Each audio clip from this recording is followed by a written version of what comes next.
Police எக்ஸாமுக்கு நீ குறைஞ்சது 7 to 8 hours ஆச்சும் படிக்கணும். டிராவல்ஸ் வேலையை இனிமேல் நானே பாத்துக்கிறேன். நீ படிக்கிற வேலையில மட்டும் இனிமேல் கான்சென்ட்ரேட் பண்ணு. அப்ப நம்ம ஒரு கோச்சிங் கிளாஸ் பார்த்தோமே, அங்க போய் படிக்கிறியா? அதெல்லாம் வேண்டாம், நான் இங்க நம்ம டிராவல்ஸ்ல இருந்தே படிச்சுக்கிறேன். நான் உங்ககிட்ட சாதாரணமா தான் பேசுறேன். நீங்க தான் மாமா எல்லாத்தையும் சண்டையாக்குறீங்க.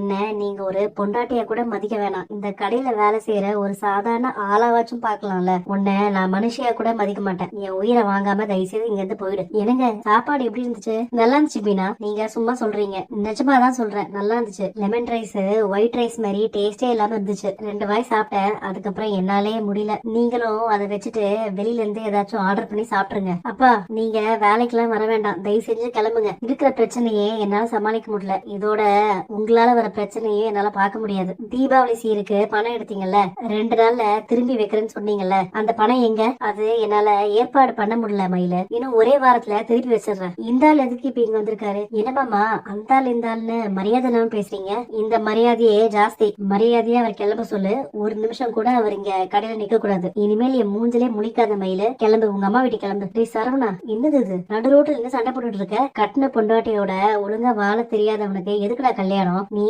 ஆரம்பத்திலே கல்யாணம் வேணாம்னு சொல்லிருக்கலாம்ல. உங்களுக்கு எதுவும் புரியாதுப்பா. என்ன குறை சொல்றத தவிர வேற எதுவும் தெரியாது உங்களுக்கு.